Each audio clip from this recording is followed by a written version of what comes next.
दिल्ली के Lal Qila metro station के पास एक कार में भीषण धमाका हुआ। इस धमाके में कई लोगों की मौत हो गई और करीब 20 लोग घायल हुए। घटना ऐसे इलाके में हुई जो लाल किले जैसा बड़ा ऐतिहासिक स्थल है। मेट्रो स्टेशन व्यस्त सड़क और बाजार के बिल्कुल बीचों बीच है। जांच में शुरुआती तौर पर इसे आतंकी साजिश माना जा रहा है। कार की खरीद फरोख्त, जम्मू कश्मीर के पुलवामा कनेक्शन और कुछ डॉक्टरों के नेटवर्क की जांच चल रही है। इस वजह से यह सिर्फ एक क्राइम नहीं बल्कि नेशनल सिक्योरिटी का मुद्दा बन गया है। धमाका कैसे हुआ और कहां हुआ, इसकी बात करें तो धमाका Lal Qila metro station gate number 1 के पास हुआ। कार एक हुंडई i20 थी जिस पर हरियाणा का नंबर लगा था। Car traffic signal red light के पास या वहीं की भीड़ भरी सड़क पर खड़ी थी। तभी अचानक उसमें जोरदार विस्फोट हुआ। धमाके की वजह से कार के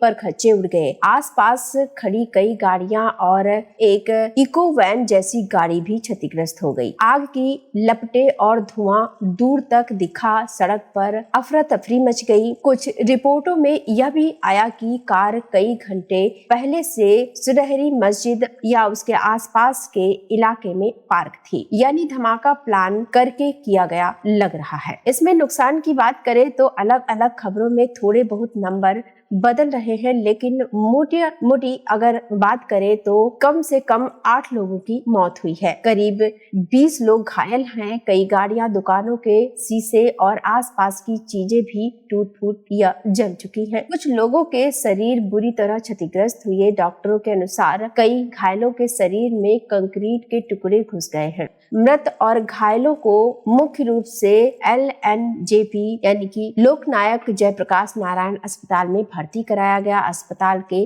बाहर देर रात तक परिजन अपने लोगों की खोज में परेशान दिखाई दिए और अव्यवस्था की शिकायतें भी हुई। जांच IED और आतंकी साजिश का शक की अगर बात करें तो कार ब्लास्ट में IED यानी कि इम्प्रोवाइज्ड एक्सप्लोसिव डिवाइस यानी तैयार किया हुआ बम इस्तेमाल होने के संकेत मिले हैं। हाल ही में फरीदाबाद और जम्मू कश्मीर में बड़ी मात्रा में विस्फोटक केमिकल लगभग 2900 किलो मिलने की खबर थी। माना जा रहा है कि दिल्ली वाले धमाके के पीछे भी उसी नेटवर्क या उसी तरह के IED का हाथ हो सकता है। इस वजह से जांच एजेंसियां इसे सामान्य दुर्घटना नहीं बल्कि आतंकी हमला मानकर आगे बढ़ रही है। मामला NIA, NSG, Delhi police special cell और फॉरेंसिक टीमों के हाथ में है। उनकी कोशिशों की अगर बात करें तो किसने कार तैयार की, किसने धमाका किया, किसने लॉजिस्टिक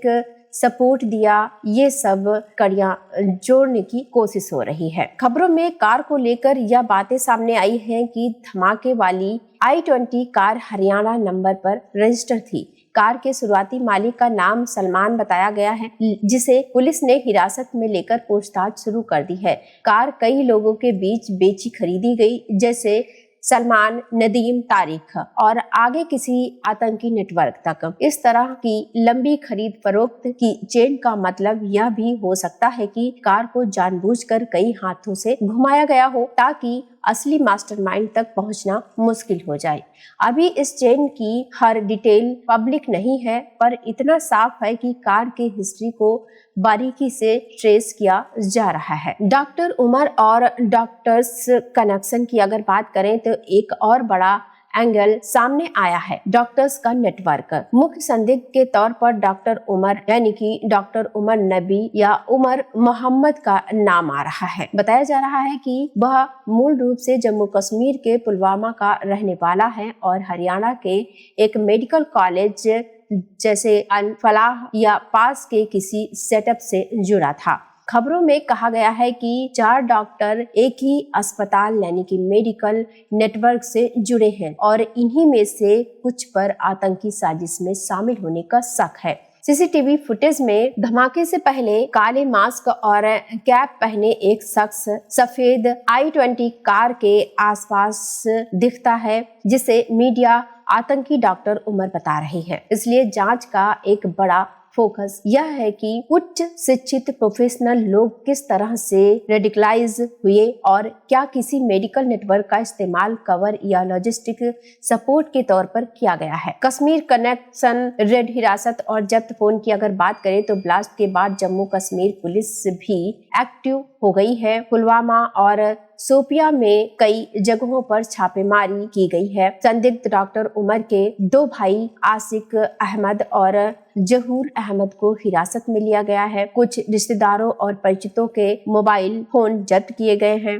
कुछ लोगों को पूछताछ के लिए श्रीनगर भी लाया गया है। इससे ये साफ है कि जांच एजेंसियां इसे सिर्फ दिल्ली तक सीमित नहीं मान रही हैं, बल्कि एक बड़े नेटवर्क या मॉड्यूल की तरह देख रही हैं, जिसमें कश्मीर, हरियाणा, दिल्ली और शायद अन्य जगहें भी जुड़ी हो सकती हैं। दिल्ली में ट्रैफिक एडवाइजरी और सिक्योरिटी की बात करें तो धमाके के तुरंत बाद लाल किला मेट्रो स्टेशन को अस्थायी रूप से बंद कर दिया गया है। अस्पताल के इलाके में बैरिकेडिंग, भारी पुलिस फोर्स, मेट्रो और रोड पर कड़ी चेकिंग शुरू हो गई है। दिल्ली ट्रैफिक पुलिस ने अगर बात करें तो लाल किला, जामा मस्जिद, पुरानी दिल्ली रेलवे स्टेशन वाले रूट पर ट्रैफिक डाइवर्जन जारी किया। लोगों से अपील की कि जब तक जरूरी ना हो इस रूट पर न जाएं। इसका असर ये है कि पुरानी दिल्ली के कई हिस्सों में जाम लोगों को रोजमर्रा की आवाजाही पर भी बड़ा प्रभाव पड़ा है। यूपी और देश भर में अलर्ट की अगर बात करें तो ब्लास्ट के बाद सिर्फ दिल्ली नहीं, आसपास के राज्यों में भी उच्च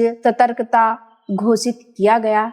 उत्तर प्रदेश में अगर बात करें तो अयोध्या, काशी, मथुरा, मेरठ, प्रयागराज जैसे धार्मिक और संवेदनशील शहरों में पुलिस और पीएसी की तैनाती बढ़ाई गई। सीमाओं पर नाकेबंदी, ड्रोन से निगरानी, धार्मिक स्थलों पर सघन चेकिंग शुरू हुई है और अन्य राज्यों में भी एयरपोर्ट, मॉल, रेलवे स्टेशन, भीड़ भाड़ वाले इलाके, सब पर सुरक्षा बढ़ाई गई है। इससे समझ में आता है कि सरकार इस घटना को देशव्यापी सुरक्षा चुनौती के रूप में देख रही है। नेताओं और सरकार की प्रतिक्रिया की अगर बात करें तो प्रधानमंत्री नरेंद्र मोदी, राष्ट्रपति द्रौपदी मुर्मू और रक्षा मंत्री राजनाथ सिंह, असदुद्दीन अवैसी समेत कई नेताओं ने धमाके पर दुख जताया है।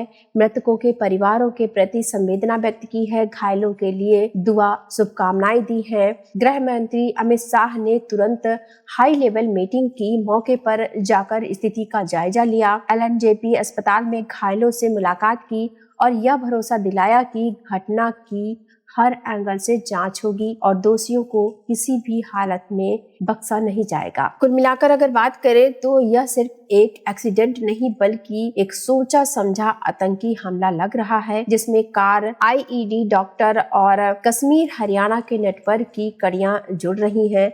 अभी जांच चल रही है, इसलिए आगे और फैक्ट्स भी सामने आ सकते हैं। कमेंट करके जरूर बताइएगा ये सिर्फ एक दुर्घटना थी या कोई आतंकी साजिश। क्या हो सकता है आपकी समझ से?